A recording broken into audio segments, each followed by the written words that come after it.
Now, international calls are mounting on Israel to show restraint and stop shelling civilians in Gaza, but the country apparently isn't ready for peace just yet, saying there's more to come in Operation Protective Edge. More than 90 Palestinians, mostly civilians, have been killed and hundreds injured in the offensive so far.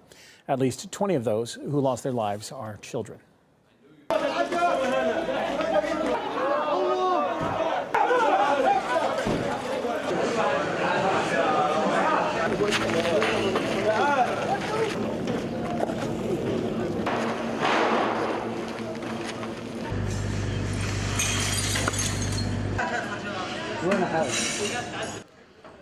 Israel says it hit more than 100 targets in Gaza on Thursday. Many of the missiles have landed in residential areas, causing panic to ripple through the population.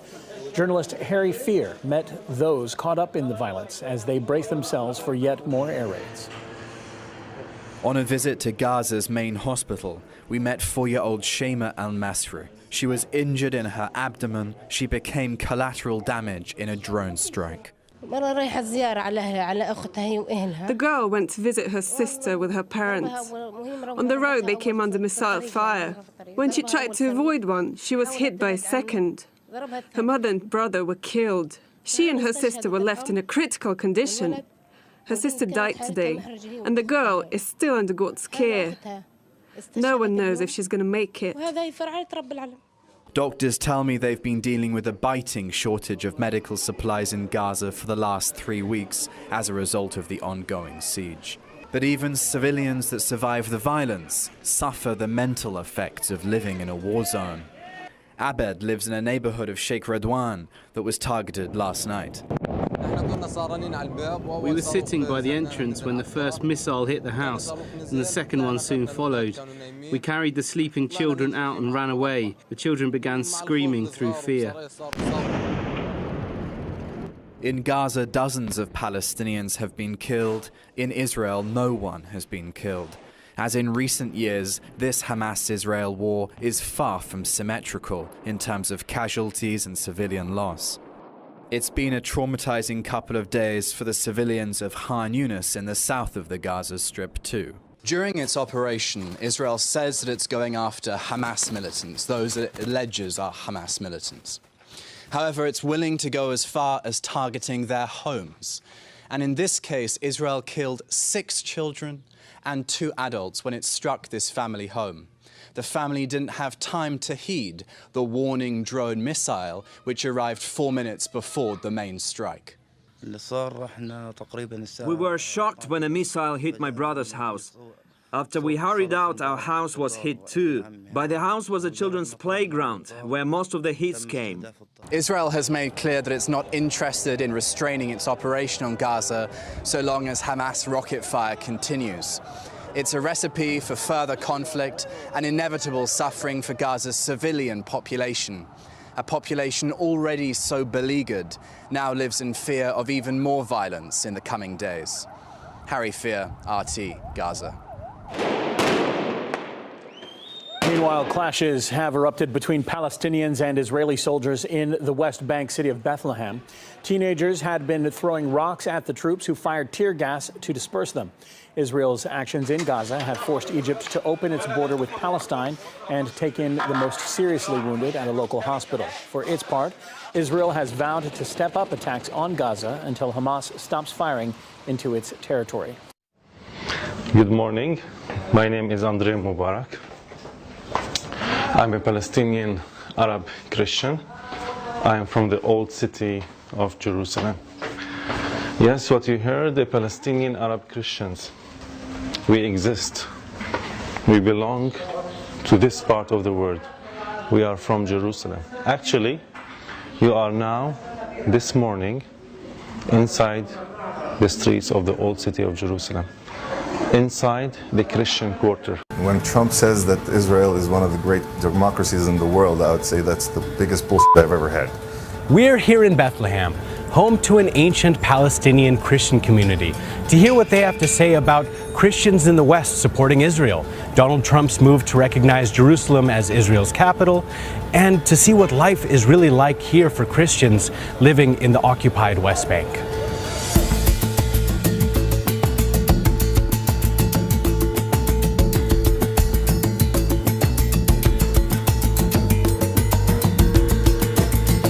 I always try to tell my child that we don't hate Israelis, but we hate what they are doing to us. My name is Marwan Harb. I'm a Christian living in Palestine, Bethlehem. When I hear that Christians in the West are helping Israel, thinking that they are helping Christians in Palestine, I think they're mistaken. Israel is who to blame. They took everything, man. They took all your life since you were a child. There's understanding between Christians and Muslims that live here. There's a lot of differences as well. And who care about us, the Muslim, Muslim Palestinian, they care more than the Christian in the world. So our brother, they are the Palestinian Muslim, not the Christian in the world. I tell my brothers and sisters from other nations, Christians, I tell them to support us. My name is Sandy Kumsiya. I'm a Christian Palestinian. We are here in Bethlehem. It's really sad here. What happens to anyone who speak against the Israeli government here? If they will notice that there's someone might make a threat for them, they will come in less than 10 minutes and take him away and will be in jail. Some of the most basic rights, human rights, are not given to us. We have a problem with the government and the rules they set. Freedom of movement, freedom of speech, just freedom in general, we don't have it. And this is it, the separation barrier, also known as the apartheid wall. It separates Bethlehem and the occupied West Bank from Jerusalem, meaning that for Christians to visit their holy sites, they need to go through an Israeli checkpoint and get Israel's permission.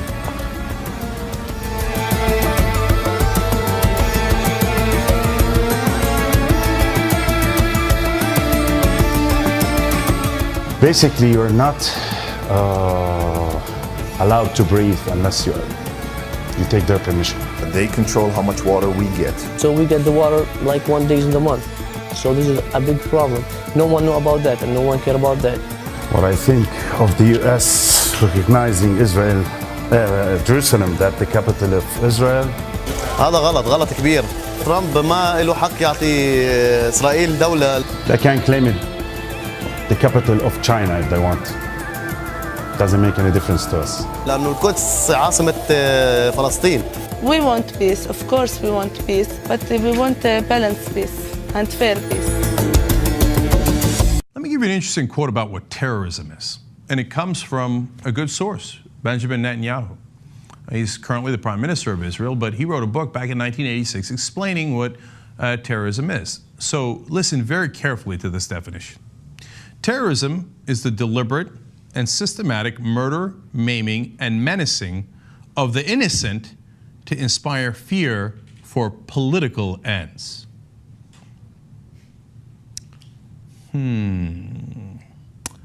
What is happening in Gaza right now? I mean, are innocents maimed and oftentimes killed? Are they also terrorized by the bombing? Are they terrorized by the fact that their electric power plant has gone off and they don't even have electricity except for 2 hours a day? That's their only power plant. That's gone. Their water is gone. They can't leave the country. They're stuck in there in a place that's not even half of the size of Los Angeles, and they can't run out, and they have to run from one place to another as the bombs land. The murder, maiming, and menacing of the innocent to inspire fear for political ends. Gee, I wonder if this has helped Netanyahu. Oh, he's got an 85% approval rating in Israel now, and he's trying to split up Hamas and Fatah, the two Palestinian factions that got together in a unity government. And almost as if it seems like it's for political ends. These are outrageous things to say because, of course, terrorists can only be the enemy, never our allies. Of course, of course. And he says, don't listen to the media that, quote, rationalize or apologize for these tactics. Okay, now, of course, he was referring to Muslims, because you can't have anyone who's a terrorist who isn't Muslim, right? But right now, we have a media that rationalizes and apologizes for what's happening in Gaza. What do they say? No, it's not Israel's fault who dropped the bombs. Hamas made them do it. Just so don't worry about it. Hamas fired things. They had it coming. All the Palestinians, including the dead kids, had it coming, okay? So if that's not rationalizing, no. Let me show you what the latest pictures are. And, you know, this is every day you see pictures like this. These are today's pictures. So more bombs going off, of course. in residential areas. The UN continues to say 70 to 80% of the people killed are civilians. And you can see for yourself, unfortunately. And of course, these are horrible pictures that we're about to come to. What was that about maiming the innocents? I know. Your military couldn't possibly hit the right.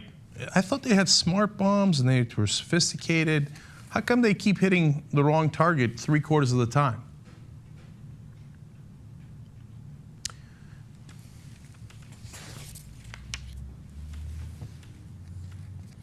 Now, it turns out they're not the only ones crying. I'm going to tell you about United Nations Relief and Work Agency spokesperson Chris Gunnis. After another UN school was hit, that happened a day ago. It was the 6th one that was hit. He was, of course, very concerned. First, he sent out a bunch of tweets. He said the UNRWA, that's the UN group trying to protect the refugees in Gaza, is overwhelmed in Gaza. We have reached the breaking point. Our staff are being killed. Our shelters overflowing. Where will it end?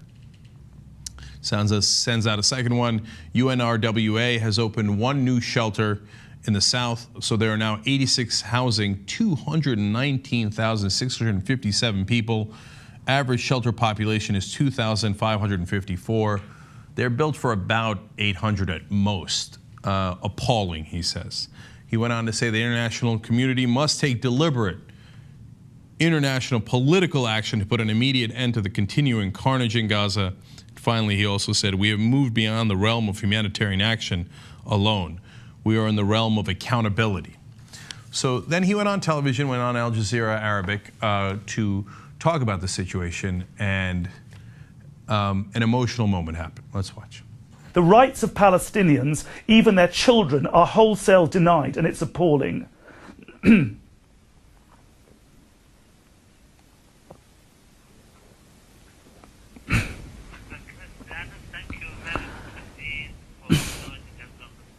My pleasure.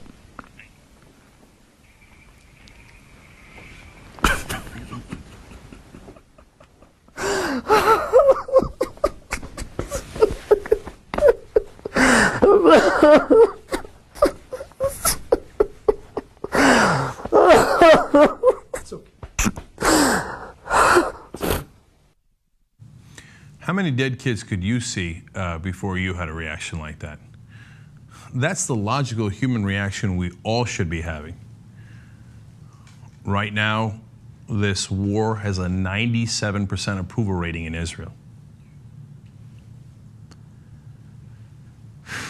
But now they've gone so far, this is unbelievable if you know anything about American media and politics. They've even lost former Republican Congressman Joe Scarborough. Watch this. I've always been like 100% supporter of Israel. The joke in Congress was anytime I the key to the city of Tel Aviv, I could, get it gold-plated. Yeah. I'm sorry, this is asinine. This continued killing of women and children in a way that appears to be indiscriminate is asinine. It is bad.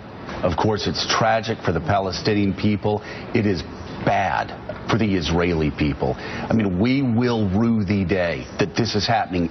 The Arab states hate Hamas.